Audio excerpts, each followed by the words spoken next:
Bonjour à tous. Aujourd'hui, je vais vous parler de Shay Summary. Shay Summary, c'est un outil qui intègre l'intelligence artificielle pour vous permettre d'analyser et résumer des articles scientifiques ou autres tests dont la compréhension n'est pas accessible à tout le monde.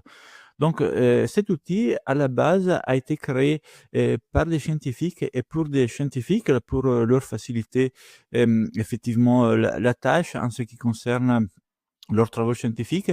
À fur et à mesure, cet outil a été adopté aussi par les étudiants pour les mêmes raisons. Et actuellement, il est très répandu dans les universités anglo-saxonnes. J'ai l'impression qu'en France, cet outil, il n'est pas vraiment répandu. Donc, voilà, je vais vous en parler. Alors, à la base, donc, cet outil c'était fait principalement pour les chercheurs, mais à fur et à mesure, il y a d'autres utilisateurs qui l'ont adopté, notamment dans la finance ou bien dans l'affiliation, dans le SEO, pour les raisons que je vais vous présenter.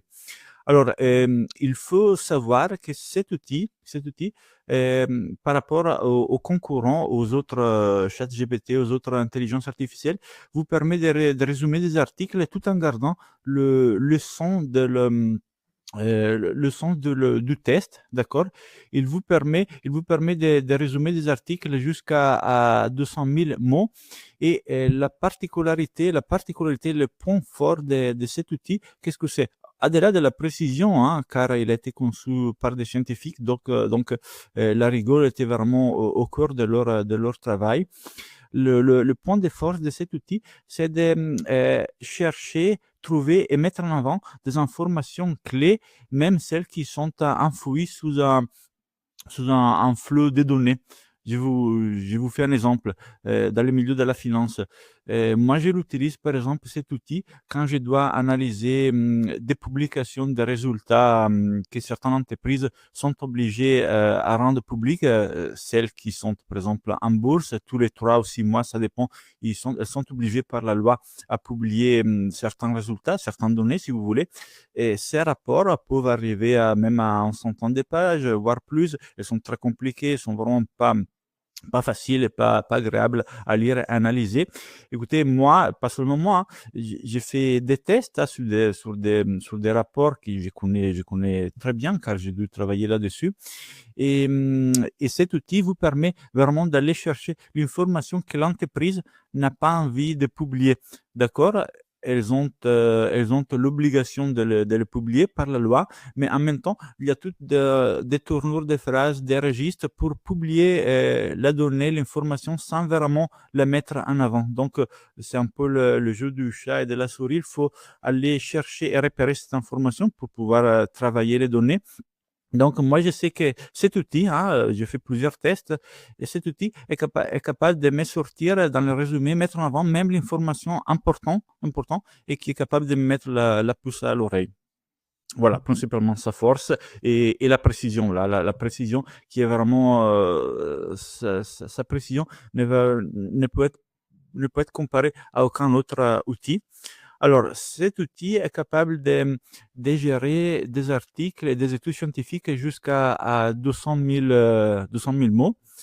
Alors, en ce qui concerne la vitesse des traitements, alors ça dépend. Si vous leur donnez un article, le traitement pour avoir votre résumé, ça peut durer de quelques minutes à 10 minutes, ça dépend un peu. L'autre point fort de cet outil, c'est qu'il est capable de vous sortir le résumé avec des graphiques, avec des données. C'est très visuel, c'est très parlant.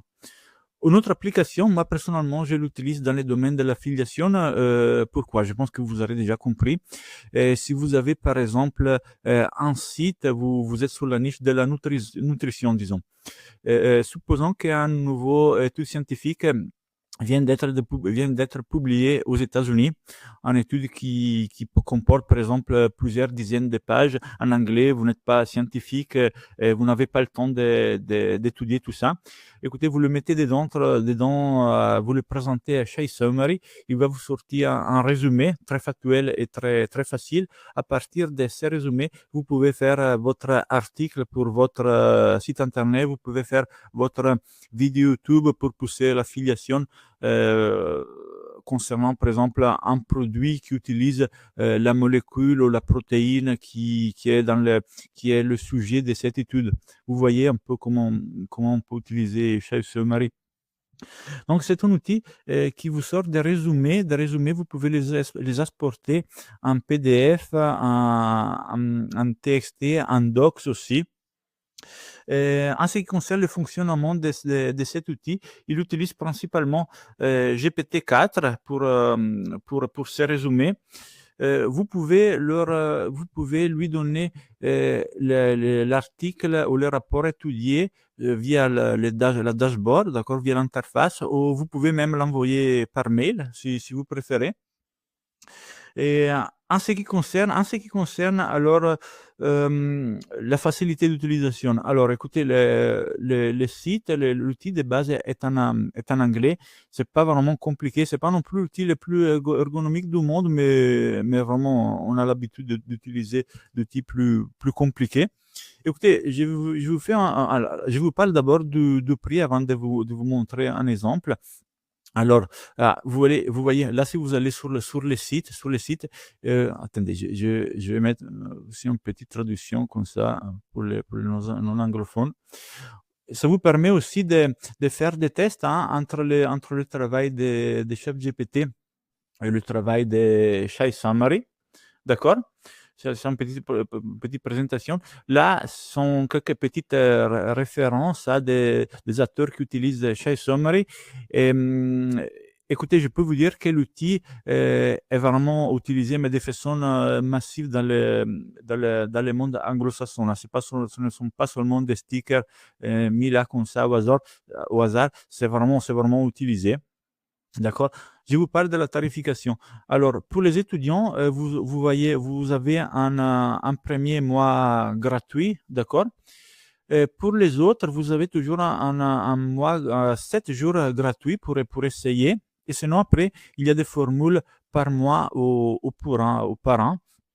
Alors, moi, j'ai la formule par an car je l'utilise assez souvent. Si vous n'avez pas envie de payer, moi, pendant un certain moment, j'ai continué à l'utiliser de façon gratuite. J'ai renouvelé tous les 7 jours avec une carte de crédit virtuelle. Je vous laisse essayer. Je ne sais pas si ça marche encore ou pas. Ça marchait avec une carte virtuelle Mastercard, je crois. Oui, le Visa ne marchait pas, mais la VCC Mastercard, ça marchait très bien. Voilà. Donc, en ce qui concerne l'interface, le dashboard, bah, écoutez, on est ici. Vous voyez, là, vous pouvez vraiment le personnaliser un peu comme vous voulez. Ah, il y a à boire, à manger pour tout le monde. Là, c'est vraiment, voilà. C'est un outil qui peut très bien s'adapter à tous. D'accord?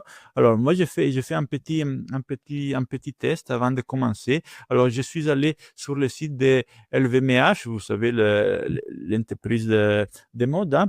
Je pense que vous, les Français, vous devez le connaître très bien.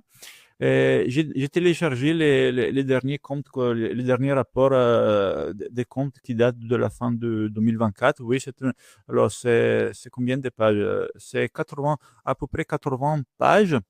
C'est pas le rapport le plus long, mais je peux vous dire que, vous voyez, il y a des chiffres partout. C'est très pénible à lire. C'est vraiment pas, c'est écrit en petit en plus. Voilà, c'est pénible, c'est pas amusant. Il n'y a pas d'image, c'est pas sexy. Bref, c'est très pénible. OK? Qu'est-ce qu'on fait là? Donc, on le prend, on le télécharge, on le met là-dedans, d'accord?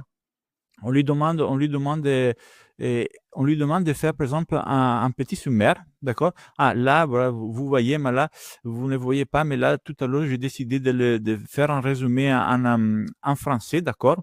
Mais l'outil supporte plusieurs langues, d'accord?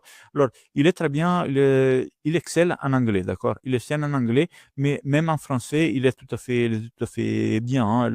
Le fond de l'article reste les mêmes. Disons que certaines tournures ne sont pas bien, mais si vous l'utilisez, par exemple, pour faire de l'affiliation, en tous les cas, le résumé, vous devez le travailler derrière, et donc ça ne pose pas de problème, d'accord? Donc là, il vous fait un petit résumé, d'accord, et avec les chiffres clés.